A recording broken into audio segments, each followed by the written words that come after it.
steg jag skoa till skall. Först knä skall bodja se. För tunga hjorta Jesus att du erst harmsins frälsare. Och vinur bak till höjden, fri i honom. Och hjorta synderna här, frälster vet du ju väl. Så stock och fly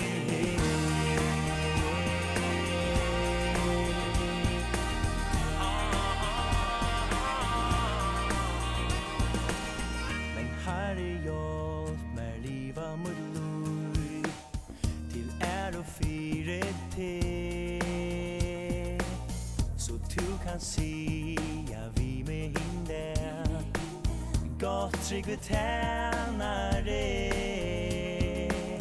jag gav i att dig fann där hela fordon så under hjärsta musle pröjset här uppe här om det tror någon som du fär du lyssens upp här till som är starkt och gör lång du skaffade jag kom till att du mäta till jag lyssens upp här till som är starkt och gör lång mot hjärstans i sker att du mäta till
till överraste mig.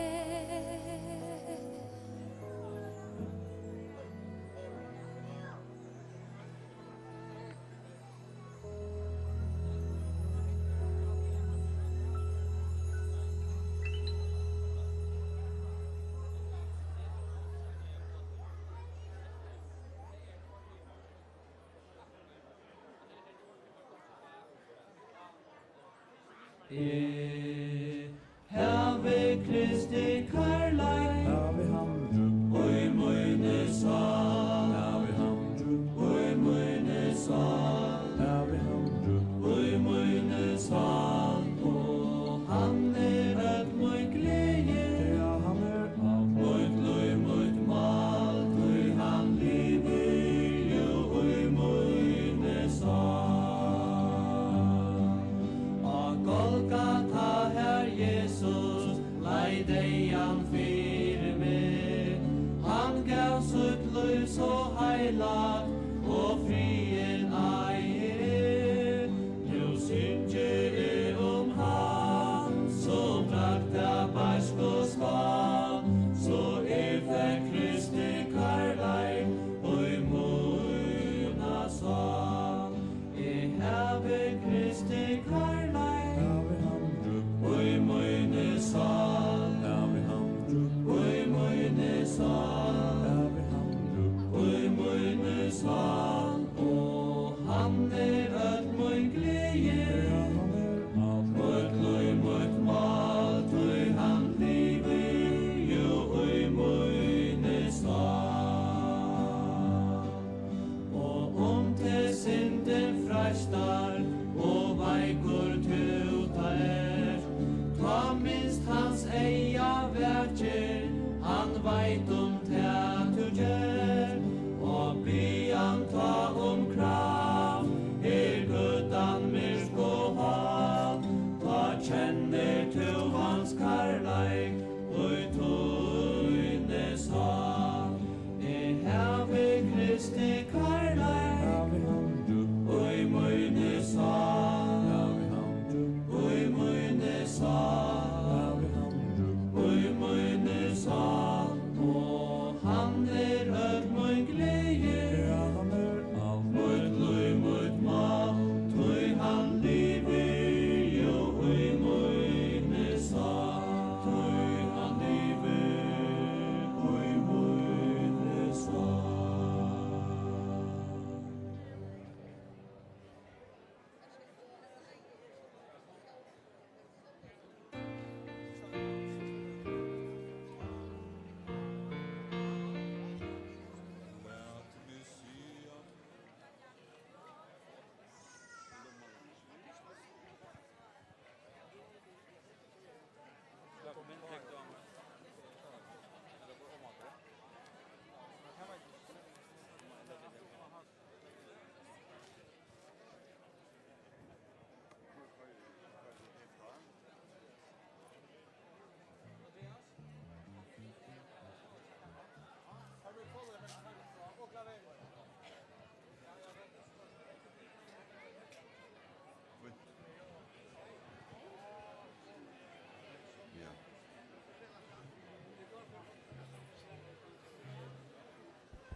Gott kvöld.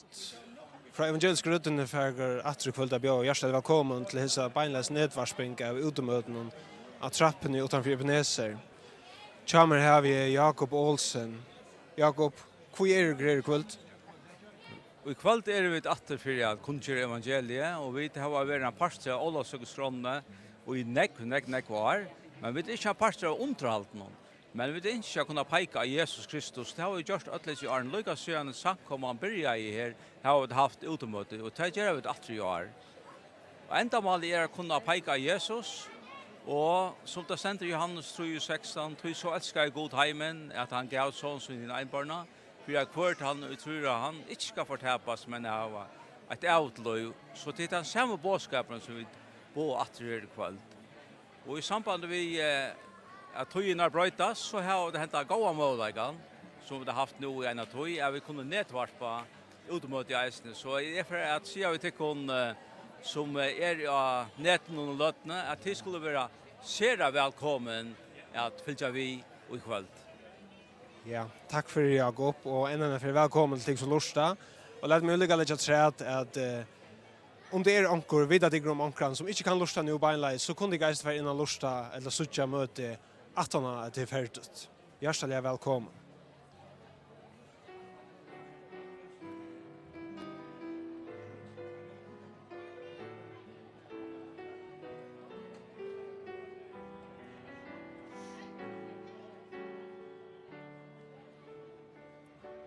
Løsens land mot eia til leng bort ur homa kan skydjande og i fævor leiga skrut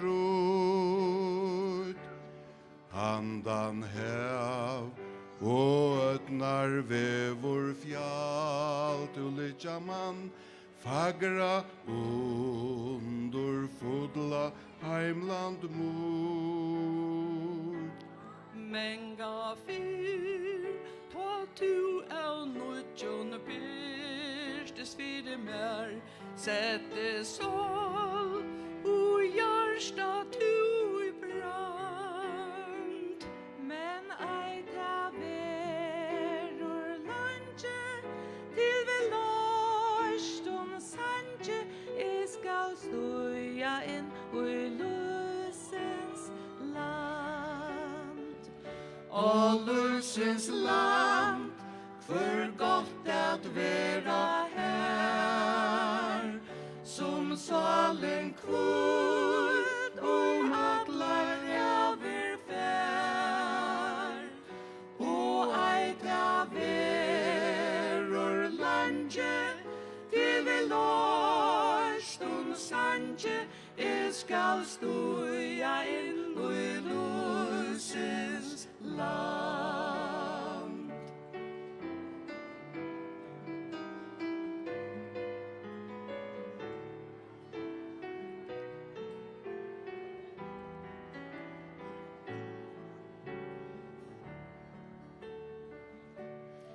Men av ödlung under fotlung som skoa skall mest mer langes stå at sucha han Jesus som me frälste och som leite me så väl han kvarskar leite mot hjärsta vann Anlit hans att skoa mild och röd hans öra här slite kvart hjäraren är band där som I solen sitter honom pröjsa betur ta I stojen i lusens land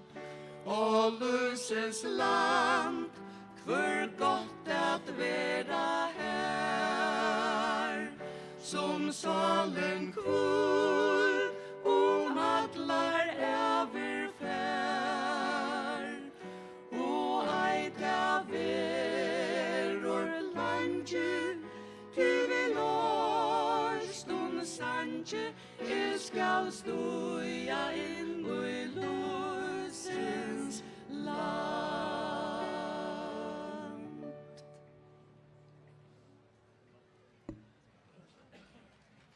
Jag klappar bara till för inåt starten. Jag vill ska näka klappa för.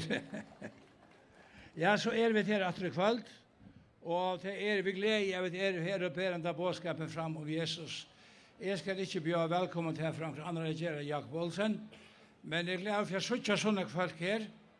Och alla de som kommer ifrån Norge och från Skandinavien, hjärtligt välkommen till att vara sammen med oss.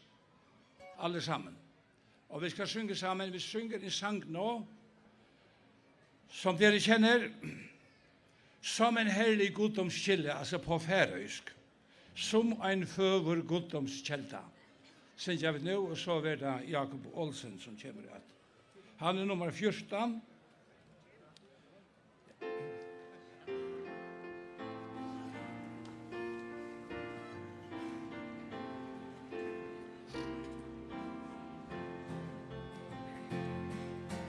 Som ein føver guddomskjella,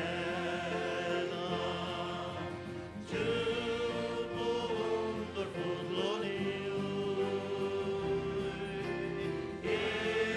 tan nøye og tan gøsta, som og Jesu hjärsta bor. Jesus lät og perlo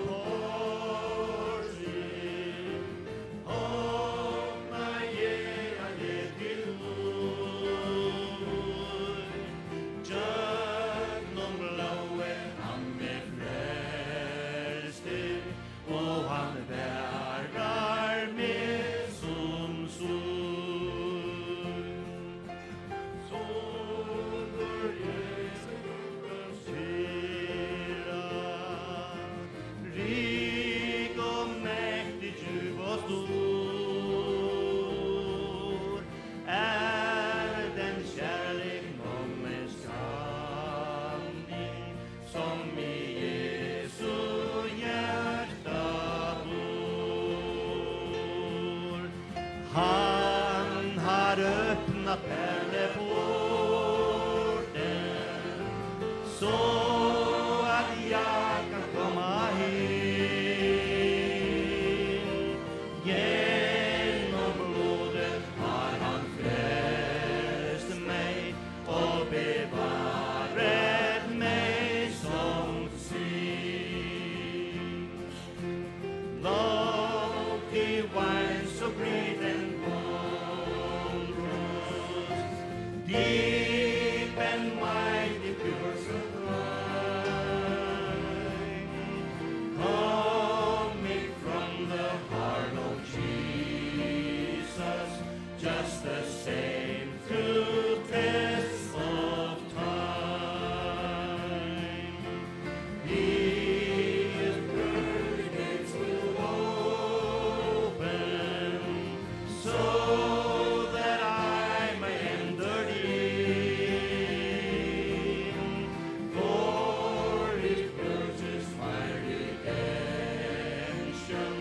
and forgive me all my sin.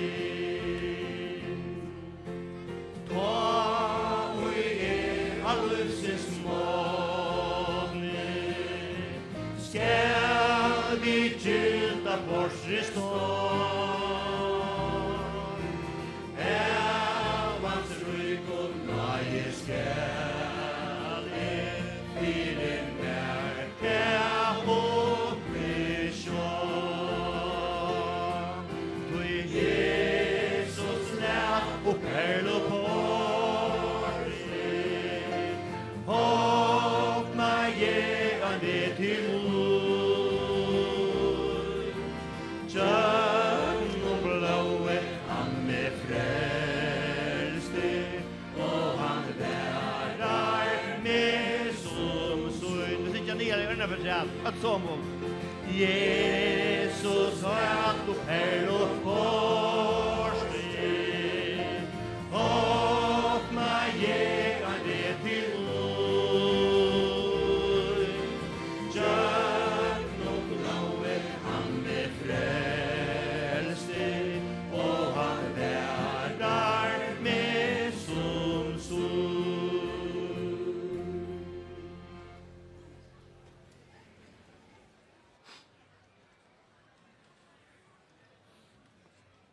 Godt kvöld og hjertelig velkommen atter til utemøte i kvöld. Vi har vært en parster av Olavsøke Skrånne i Nekvar, men vi er ikke en parster av underhalden. Vi er ikke en peika av Jesus Kristus, frelsere heimsens, og til ikke av et atter i kvöld, beie gjør noen sang og tale. vi skulle bia saman. Fægir i himlen, vi kommer framför til og Jesus er navnet. Og vi takkar derfor henda måleikan som vi har atter i kvöld, jeg kunne kunngjera Jesus Kristus som frelsar heimsins. Fægir, vi bi etter, at du skal virka vi tøyne anda, og i djøknen til som sundjever og vittna og tala ver fægir. Vi ikke så at letja kon anstekan og i tøynar henter som løyer av i kvöld, begge her og ålasøke, og som eisen sitter, at det av nedvarpen og fylgjer vi i fægir. Og vi bia etter, at det det ene eller flere som ikke kjenner Jesus, som så en personlig frelsare, at det måtte være kvöld at vi kommande tro av Jesus. Signa løtna og Jesu navnet. Amen. Så synger vi et atter i fela nummer 8. God sendte sånsyn, nummer 8.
Han älskar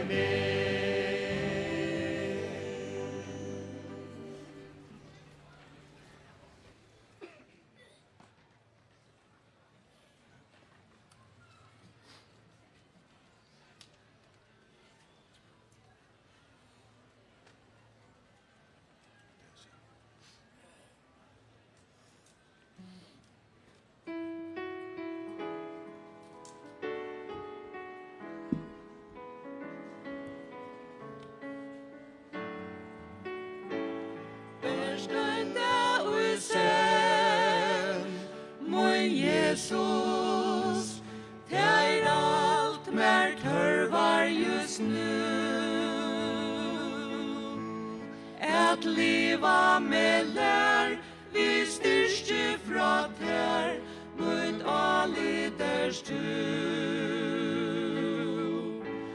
Gjør det våren for, min Jesus, og i morgen ei kommen enn. Jeg bie til, vis mer tun ve, verst ein dag vi sen. Antje megne ui sjálvon mer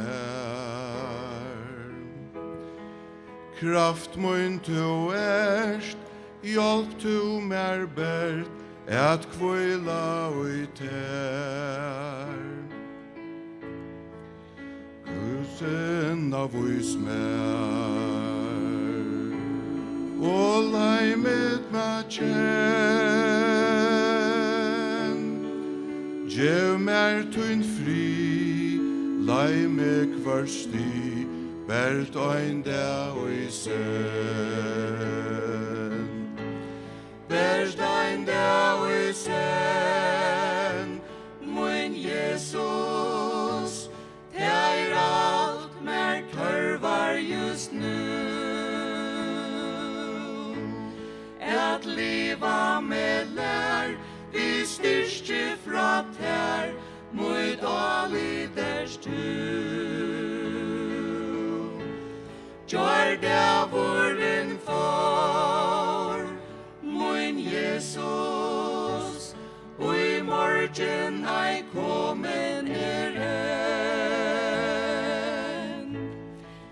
Jeg bie til, vis mer tun ve, verst ein dag vi sen. Sarst du utan ofri, ui heimen non Myskenda tui, barda gistrui, med avtrykkan gjer. Men tu erst hin samme, erst virskande enn. Jeg bie til, vis mer tun ve, berst ein dag ui sen. Berst ein dag ui sen, min Jesus, det alt mer tørvar just nu. At liva med lær, vi styrke fra tær, mot aliders tu. Gjør det våren for, min Jesus, og i morgen ei kommen enn. Jeg bie til, vis mer tun ve, berst ein dag vi sen. Berst ein dag vi sen, min Jesus, det alt mer tørvar just nu. At liva med lær, vi styrke fra tær, mot aliders tu. Gjør det våren for, min Jesus, og i morgen ei kommen enn. Jeg bie til, vis mer tun ve, verst ein dag vi sen. Jeg bie til, vis mer tun ve, verst ein dag vi sen.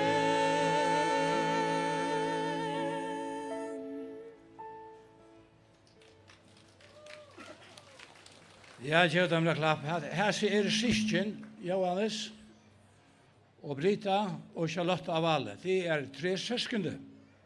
Så skal vi ikke gi dem en ekstra klapp. Flott. Nu skulle vi høre Paul Johan Djurhus. Han havnamauer, bor inne i Skalefjorden, og en av okkara troboarum. Vi skal høre Paul Johan Djurhus. Han født her i Torshavn, men bor inne på det som vi kaller for Skalefjorden. Ja.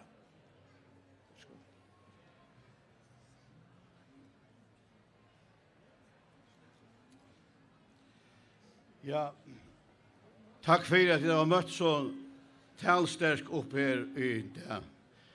Takk for det alle sammen som møtt opp her i det. Og thank you everybody if there's any English speaking here that you have come to be with us tonight.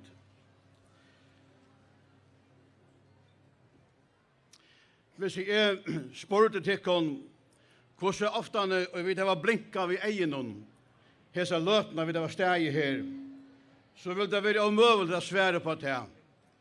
Det noe vi gjør automatisk, eller det noe som vi gjør og skal gjøres, det har vi til skapende designet av ligamnen, og det vi glad for.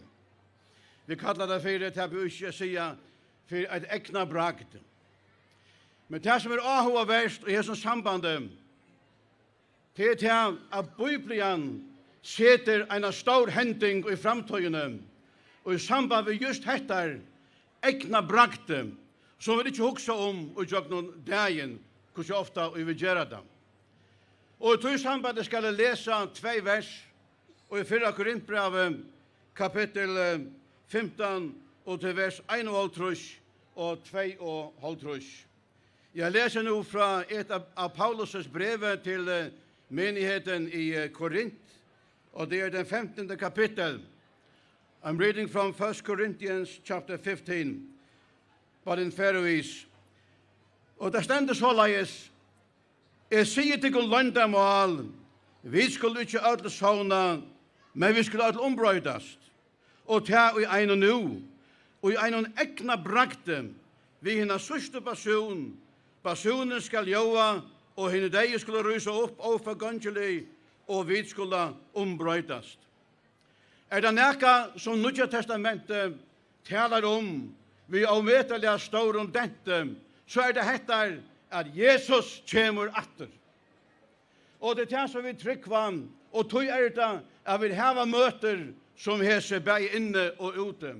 Tog vi standa her og vittna og syndja. Når Jesus kom for 2000 år siden alai, han levde her, han døye som syndoffer, han ble gjerraver, og han reis opp atter, og så gjerne får han til himmels etter 4. døven, eller 18. til i 4. der. Får han til himmels. Og han kommer atter. Vereleisen hesen, at hvis Jesus ikke kommer atter, så var han ikke grunn til honom å komme her av fyrsten tøy og dodja fyrir okkon. Men til at han kom, og til en verelig, søvelig vereleisen, til at han kom og døye og reis opp og får til himmels, tøy at han kommer atter. Egentlig Guds frelseverk ikke liot enn. Det ikke liot for en god til å sendt sånn så en atter i skudgjene at teka alle teg heim til søyn som han var sett sitt alit av sånn hans herre. Så spørningen hesen, min kjære viner, og i kveld, spørsmålet fra meg til deg i aften, du rede til at møte Jesus? Are you ready to meet Jesus in the air? Du klarer å møte Jesus? Tøy han kommer atter. Jeg har minnast for 3 år siden, ta var en 90 år gammel, så kunne du finne det hva gammel i det. Ta var det ikke hesen sjæleren som stod, ta var det en annen sjæler, ta han som stendte inn i Ronavisen i det som eide Berua. Jeg vokste opp her, som Svenning sier, jeg kan møte her i Ebenezer og i Sundagsskolen, og jeg kan minnes etter kvelden, jeg kom og møte her, det var et møte midt i Viken, og det har ikke vært nekva falske at i møten, og jeg kom inn i gangene, og møte byrja til jeg kom inn i høyre sinja. Og jeg fer inn i rom ved synar av og vaska meg av hendene. Og men jeg her inne, så fire kjemet han bær, som til sunket da jeg kom inn, at sangeren slutta i som brottlige. Og det gav meg en tanke, en øyla sterkan tanke, som jeg nettopp har lyse opp her i kveld. Og det var hettar, man Jesus vera kommen atter. Så i verleikjen han, at ta og Jesus kommer atter. Det stender i 4 Thessalonika brev kapittel 4, at de som tar i løyve, og som har sett sitt alit av Jesus, det var rikt opp, og i en egna brakte, og i ein og nå, det mulig til okkur menneskjon å sende raketter ut i rymtene, så det sannelig mulig til gode å gjøre det her, og teka øtsene bøten, og i ein og nå, og det fer at hente. Og det var det som vi hoksa i, man til være hent.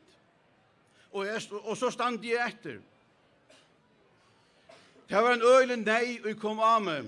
Og jeg kan minnes at det var en dobbelt hår inne i salen.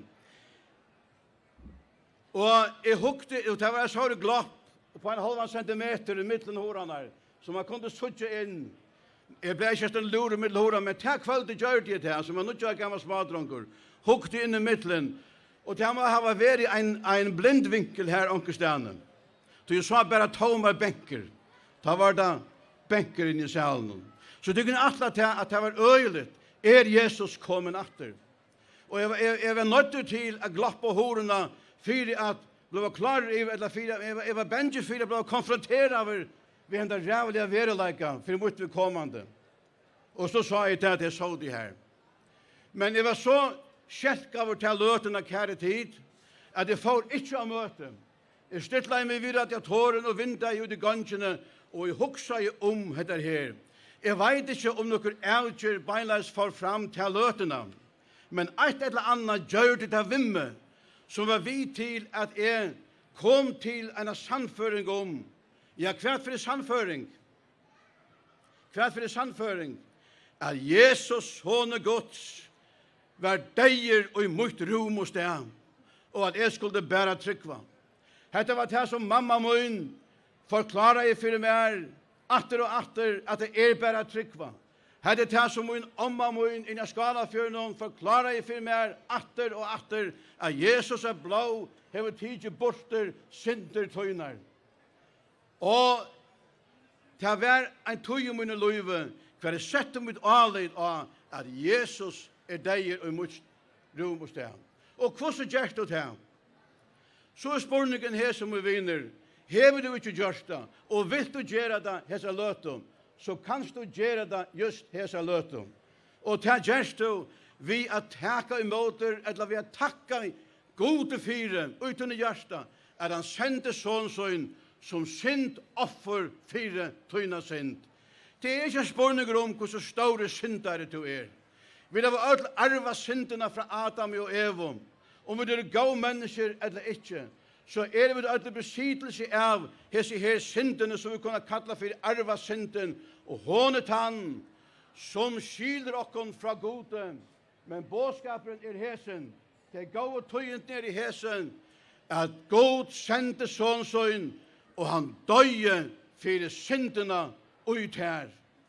Og det tæt og gans kvile ui, og trykk og takk imåter. Og så du frelst eller frelst. Og Herren, og til at det reier, da han kommer atter, som henter ui einon ekna brakte. Må Herren sikna dekken at, for så dyra bare navnskuld. Amen. Vi synger nå i fela nummer 11. Kristus frelser til fullnar, nummer 11. Kristus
Nu får vi da høre en norrmann synger for dere som heter Arne Pirelli.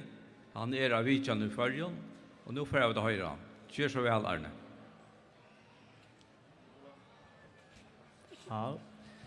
God Olavsøko. Jeg fikk spørsmål en gang om hvis jeg fikk lov til å synge en sang, hvilken sang ville det vært? Da må jeg synge om Jesus, min frelser, som døde for meg og mine synder, og han har dødd for deg og dine synder, og du kan få lov til å ta imot han her i kveld.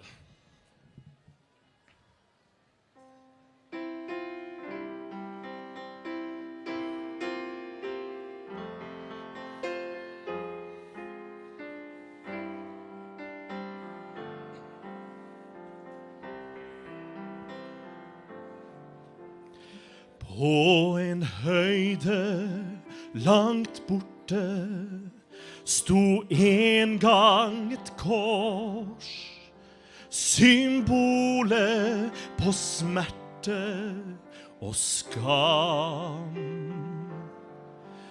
Hvor all verdens misgjerning og skjensel og dom ble lagt på Guds hellige lam. Jeg vil elske det eldgamle kors.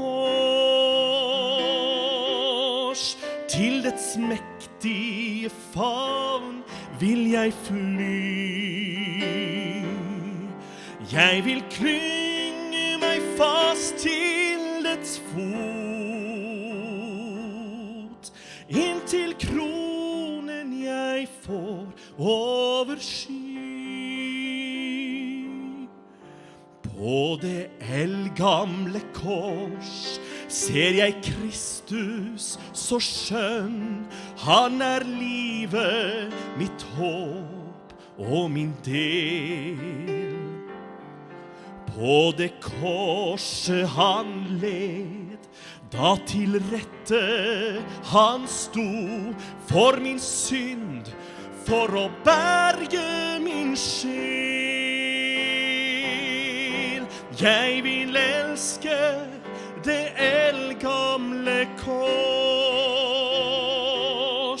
Til dets mektige favn vil jeg fly. Jeg vil klynge meg fast til dets fot, inntil kronen jeg får over sky. Og det eldgamle kors, så foraktet det det på meg har slik dragende makt.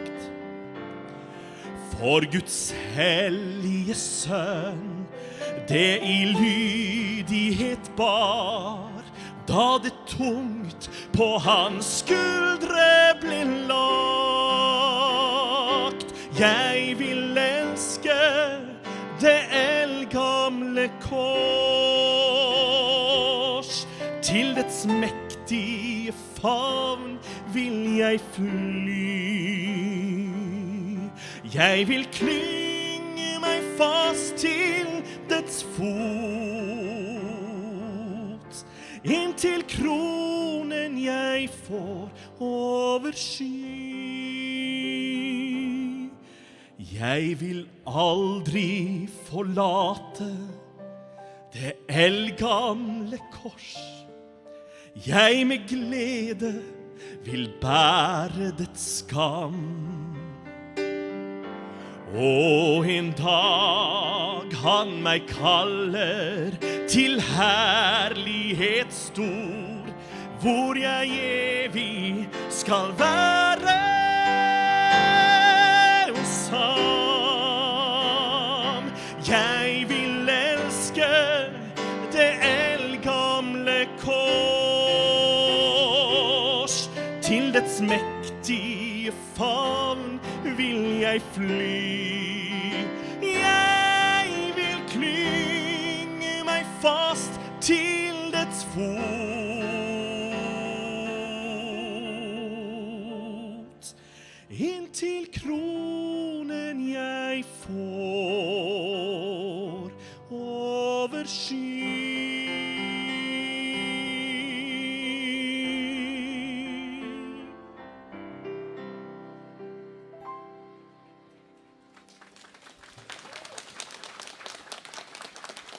Takk skal du ha. Ja. Takk. Arne Pirelli, det er var som italiensk. Han ganske skilt ved Pavarotti. Ja, det var lykke godt, jeg ser. Det har jeg hørt det. Ja, så får jeg til Jørla Vang. Kom an. Så her har vi Jørla Vang bedre året frem, gjør så vel. Ja, god kvöld, alt tommel. Deilig å være her og sitte så mange. Og hvis jeg spørst og kvöld, til å vite at spørst hvordan jeg var til å kjenne Jesus Kristus som tykkere personlige frelsere, så råkner vi til aller fleste gjøre til. Men kanskje det onker her i kvöld som ikke kjenner Jesus som sånn personlige frelsere. Jeg husker jo om i kvöld og jeg lærte meg øye seg førske klærne, at i samband med det som jeg skal si, at det ofta at man ikke skiler, og i nekken foran det, at folk skiljer ikke hvordan antfalder bådskapen om Jesus Kristus. Og da jeg lærte meg i seg fine håsene som det først klærne så kom jeg huske om en smatrang som i førestøymannen sier vi læreren Kjasser, han skriver håsor vi ett, H-O-S-O-R-ett. Og så sier læreren vi han at håser ender ikke vi ett. Han sier jo, det har tiden sagt at det gjør det. Så sier han, hvor sier du til han? Du tiden har sagt at alt som bundet ender vi ett. Og jeg håper at tids for å skilje at han bådskapen bedre som vi bærer frem i kveld her, utan at alt som bundet ender vi ett. Men i verden bådskapen om Jesus og meter i anfalter. Herre Jesus sier at han som tror av meg skal i allar æver ikke dødja. Han som tror av meg hever ævet liv, og så videre. Jeg kom som en unge dronker her, som mange andre til havnar fra en luttlar bygd, og vi begynner med å ha en stuttan vittnesbord her i kveld, og har jeg hørt evangeliet menkar ferier, har jeg gint i sondagsskola, hørt og lise og larsnek vers 8, til dømes Holm 23 om hyran, Herren hyren min, men fattast ikke, og så videre. Men allikevel kjente jeg ikke Jesus Kristus som min personlige frelsere. At vi ødelen for ham var ikke samfunnet om at jeg kjente Jesus. Men så kom jeg til havner her av samfunnsmøter som en dronker på en 13-14 år gammel. Og så var det kveld hver jeg kom til hus 18 av samfunnsmøtene, og jeg kjente til verset og i Rombraun og Tutsje og vers 13, hver tant og i akkallar navn Herrans skal være frelstur. Og da visste jeg hva Guds år, og jeg visste at Guds år sannøyt, jeg visste at Bibelen innblåst av gode, og at det var anløytande som stod i Guds år. Og dette kvöldet da jeg kom til hus, her i havnen her som boet, her leie meg nye sångarstotjen, og heierne stilla bøen, etter han tøk til Herren, og be Herren om å frelsa meg. Og jeg minnes, jeg sier ofta og i bønene vi Herren 18 til, at hvis jeg ikke frelstor, så passar ditt år ikke. Det stender hvert han og i akkallar navn Herrans skal være frelstor. Ta i Abraham, han velte troar feiren som han var løtter av Herren ut at hitja til stjøttene, ta sier Herren vi han at avkom tutt skal være som sandren ved sjøvarstrand og som stjøttene i himmelen. Og så stender dette at Abraham troe gode og tever råkna honom til rattvise. Og en stor feil som vi gjør som mennesker at vi råkna ikke som god råknar. Det kan gjøre det samme om vi råkna lukna okkur saman vi andre mennesker. Som sier at jeg lukka gauer som hæsen og jeg har gjort lukkane godt som handan og så videre, men det bjerkar okkur ikke. Det øyneste som bjerkar okkur som mennesker for å komme inn i himmelen til at vi setter alit okkara Jesus Kristus, han som let sitt liv av Golgata krosset for okkur. Han som sier av krossen og hentet dagen han hekker ute, det fullkjørst. Alt livet. Det ikke etter til å kunne gjøre utan å lytte av Jesus Kristus.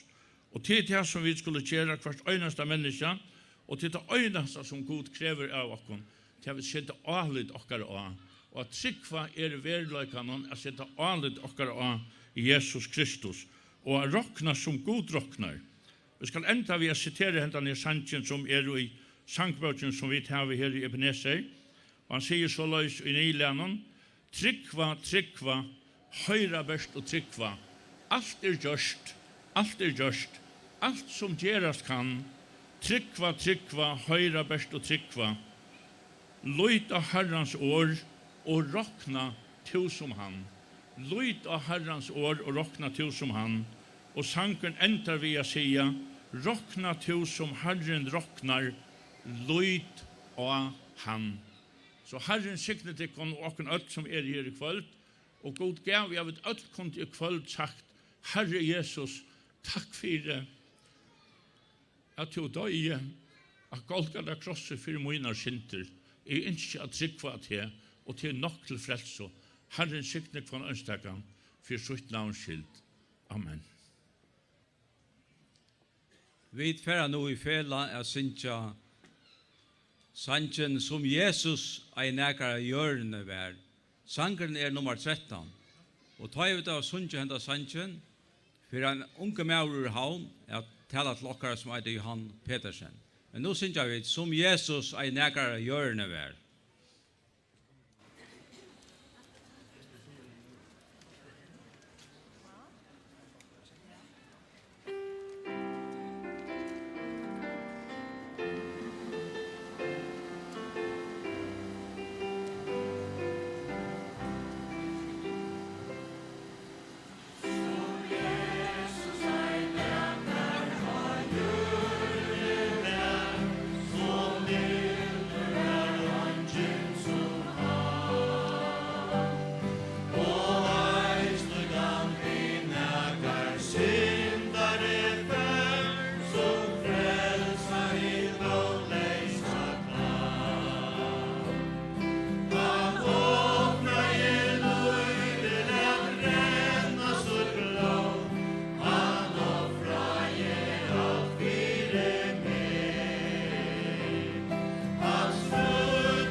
Ja, god kveld det sommer.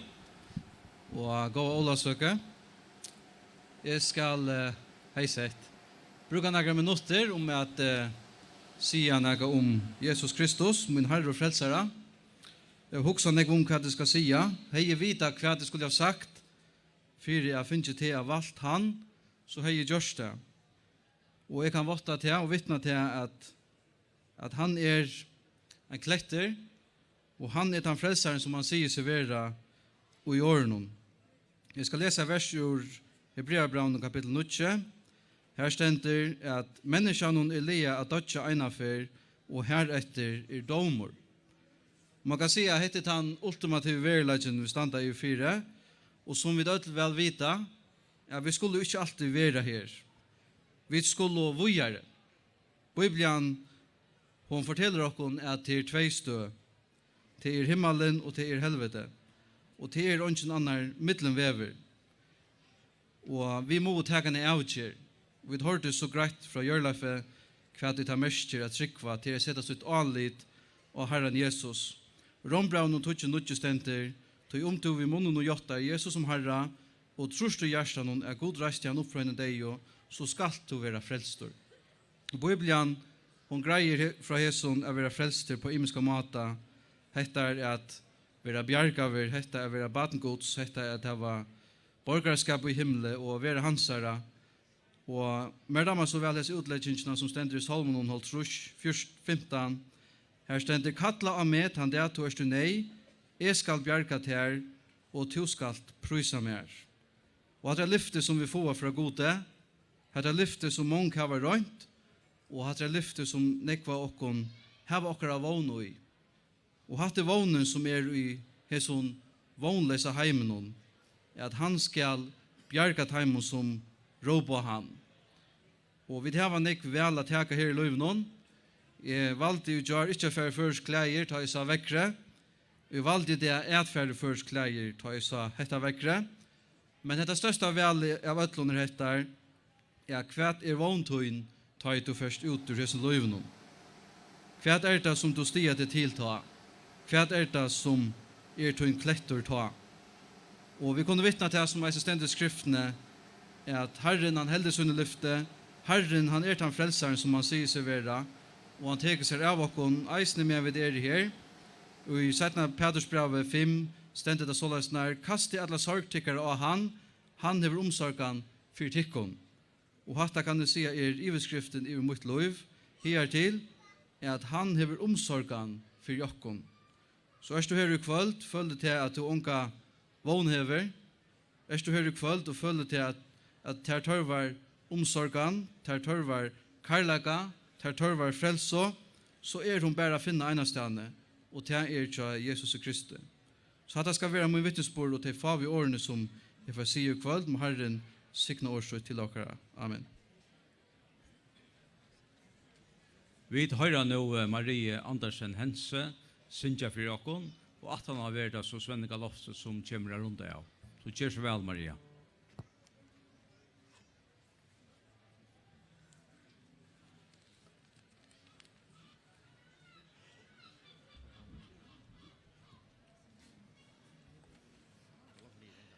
Ja. Ja,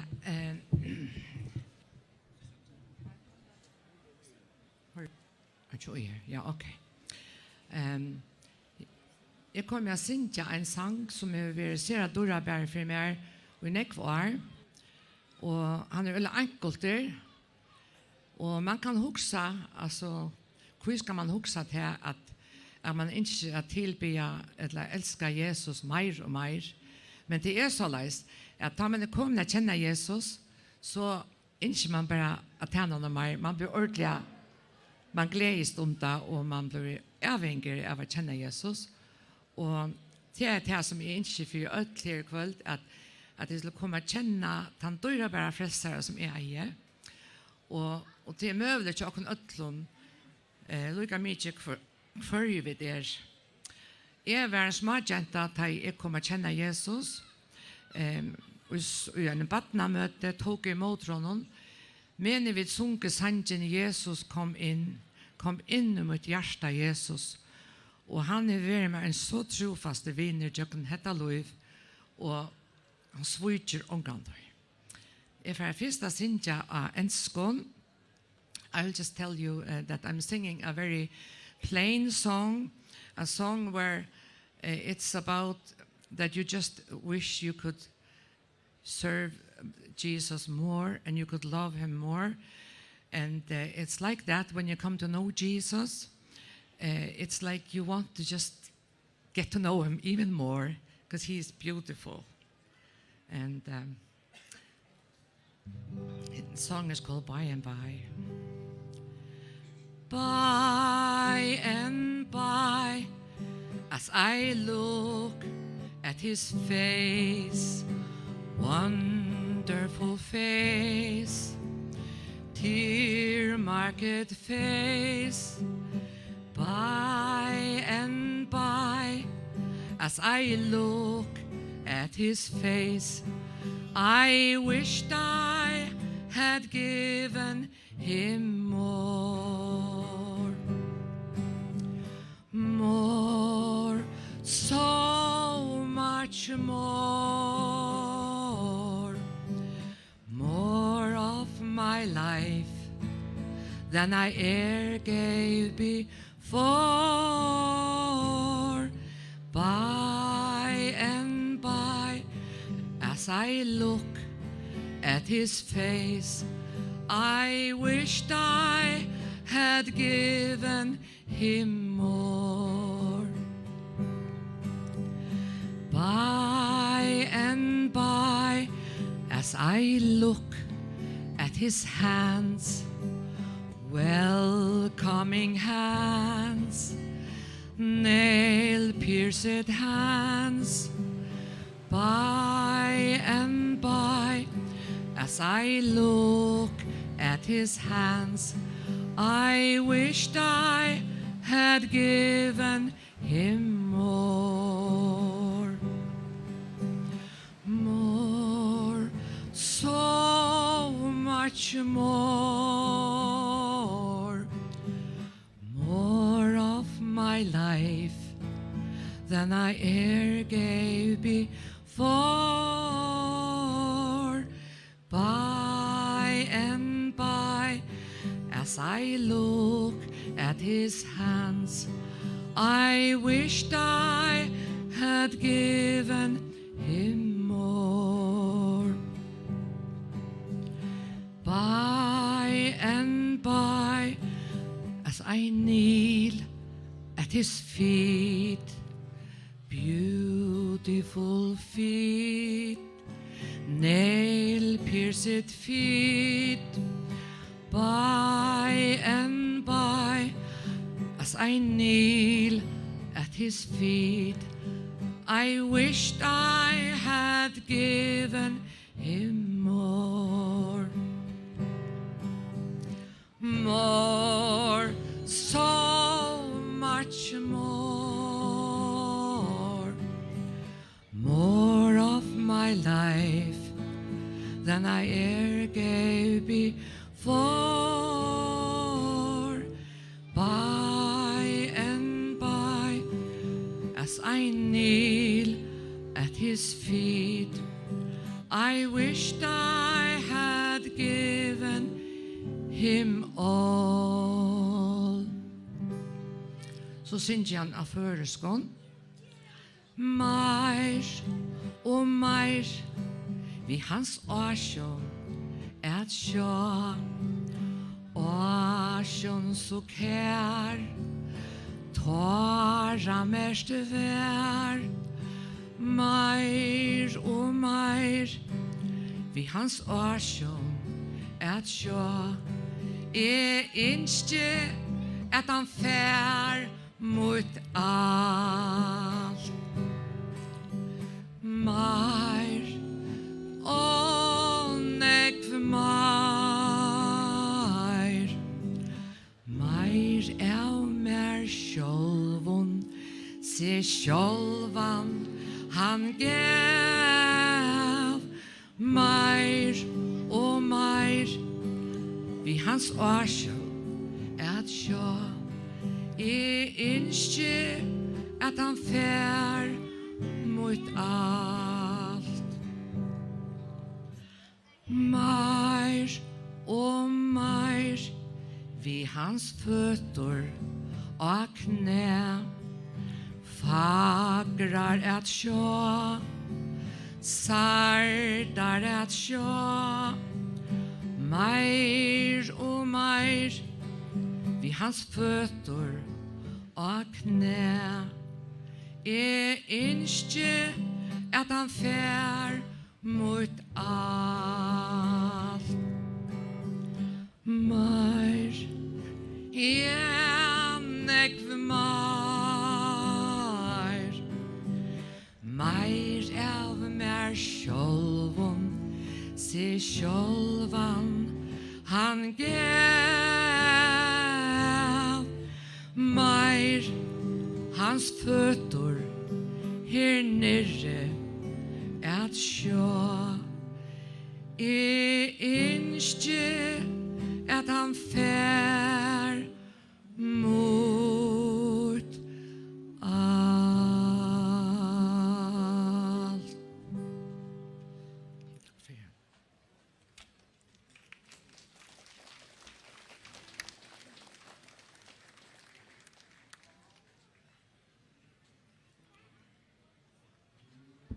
Ja, så vi kommet fram mot enden av Hesun møte her til okken her i dem. Og det kanskje sånn at vi kunne se denne spørsmålet ikke fram, hvor i halt av et Aulasøk. Og jeg skal her helt stått, sia fra tog søvelige, helt stått. Det var sånn at det var en konkur i Norge som kallades for Olavar Haraldsson, og han var øysene kallet for Olavar hin Heileie. Og hesten her, Olavar hin Heileie, han var kongur i Norge fra 1015 til 1029, da han fall av Stikla støven. Vit her, og øysene i Norge, vi dyrka av øven og tør. Godan øven og tør. Olavar Haraldsson hei vært i Fræklandet, og her hei han hørt bådskapen om Kristus. Og han tog vi som bådskapen om, og førte han atter til Norges, men det var stor motstøv imot bådskapen om som han kom vi. Og graf forfedrar ville framveis tilbe øven og tør, og livet ut i myskret som her vi er. Men det ville Olavar Haraldsson ikke. Og tog fikk han motstøv. Og motstøven med den Olav kong, og hon kom til skarpskjeringar av Stiklastøven hin 29. juli i Arnon 1029. Og her hendte det at Olav konger fikk bænasvar. Og da Olav konger for Stetlandet borster fra Vujvøtlenen, da fall han i ved en støyn og døye. Men her kom en av motståmannen fra vi. Han var kallet for Tauri hund. Han var saltur i håndene, og han kom her og ta, og han fikk håndene inn under Olav kong, ta rann blåe av Olav kongen ned av håndene av Tauri hund, og søvan sier at Tauri hund ble fruskur i samme stund. Og så hugsa vi om det her, som Bibelen sier, da jeg hugsa om Olav Heileia og Jesus Kristus, så var det nøklunda jangamler. Jesus var 33 år til han døye, Olav konger var 35 år til han døye, han var føtter i 1955, og døye som sagt i 1920, så han er vært nekka samme alder. Men Jesus Kristus, Bibelen sier om han, blå Jesus er sånne hansara, sånne Guds, rønsar fra allare synd. Og det er det som man kan tørvar. Og det var det som mer tørva i eisen. Hette det som jeg selv har vi opplivet, da jeg var 16 år gammel, og nylig kom her til Havnar, sammen vi mamma og pappa min og syskjen min, og vi bor nere i husfabrikk.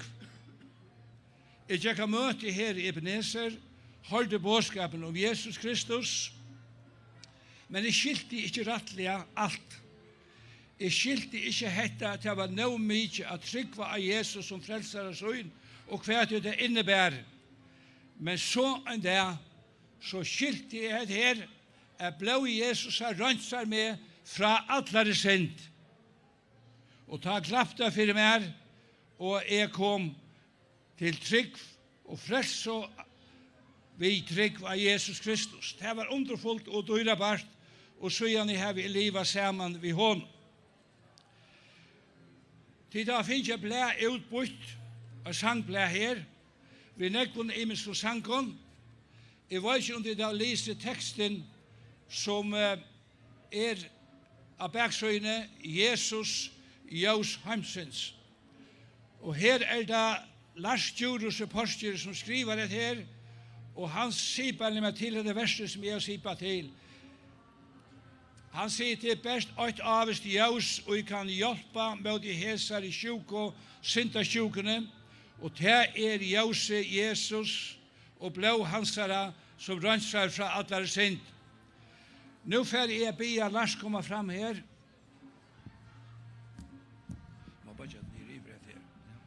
Men Lars, du har opplevd at her Jesus ble rønnsar fra allare synd. Kan du grøya lydsynd fra deg? Ja, det kan jeg godt her i kveld. Svenning og jeg åkna kjens nu i mange år. Det var våre jeg gikk her i skola og i havn og lærte lærere, og så kveldte da jeg vært ungdomsmøte, så møtte jeg Svenning utenfor her i Gongene, og han spør meg en personlig spørning. Lars, du frelstor? Og jeg sier, jeg råkner i vittøy. Og han svarer bare ved, nei, den går ikke. Det må være 100% vissa. Og dere får så bare inn i rom her at prata sammen, og det var kjøtt, det gikk opp for mer, at mer turva i vissona at Jesus Kristus var deg for en hjem. Og dere låser i imisk vers og stemmen, og til endan så han låser opp for mer, at det var bæra vi trygg av Herren Jesus Kristus og hans har fullgjort av verk, at jeg kunne få fri vi god. Og jeg kunne bøtja mine knø, sammen ved Svenning, og takke honom for det evige livet som var rundet opp i mine livet, ljøse Jesus Kristus. Hvordan gammel var det da? Da var jeg 23 år gammel. Og det var i augustmåned for nå 24 år siden. Det var Svenning bare 30 år, og jeg var 23 år. Det var ikke menn. Men Jesus han samme i det som han vet om. Han kan frelse enda det i det. Det kan han alltid. Hver stund om det som er nått som er det i måten jeg kvelte. Jesus alltid klar å frelse en kvinne som kommer til han. Som kommer til han, ja. Og til som ikke har lyst her, lese baksøyene som ble ned Jesus Jøs Heimsens. Og vi pleier å si at jeg vet enklere det, men det spyr jeg ikke til, det hever du ikke. Nei. Det det beste velgen nekna til at jeg ikke løy noen, at jeg valgte Herren Jesus Kristus. Og jeg kan liksom si bare til og låse i mist, og låse sånn 4, ja. Her og da vi sier vågna i og Herren, da bøkte han seg til min, og han hørte råp mot. Og til man råpa av Herren Jesus Kristus, for å få etter svære, og ta hente til beina veien, at han bøkte seg til min, og dro meg opp ur undergangsgrøvene, til bottenløse av døyke som jeg var oi, sinte av døyken, og sette føtter min av akletton Jesus Kristus. Og til hilte til deg i det. Amen. Sier ikke halleluja nå, kom. Halleluja. Så sånn det. Vi kan prøve så godt. Ja, jeg kan si det at han vært den beste vinen jeg har haft i livet. Bare i vikgångt og i målgångt, han brøytast ikke om åker kunne ha brøytast. Han den samme i det og til evige tøyer.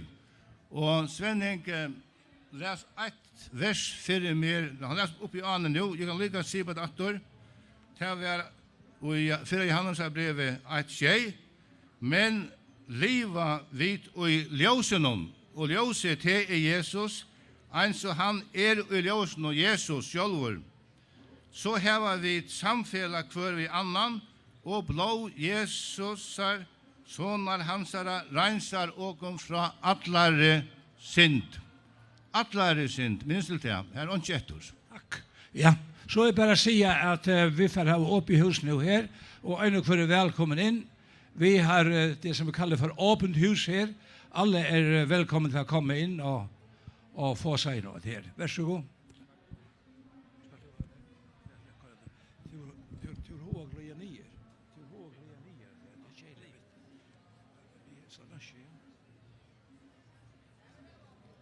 Så tackar vi för i kväll. Och alla är välkommen in i Ebenezer till Dräckamon.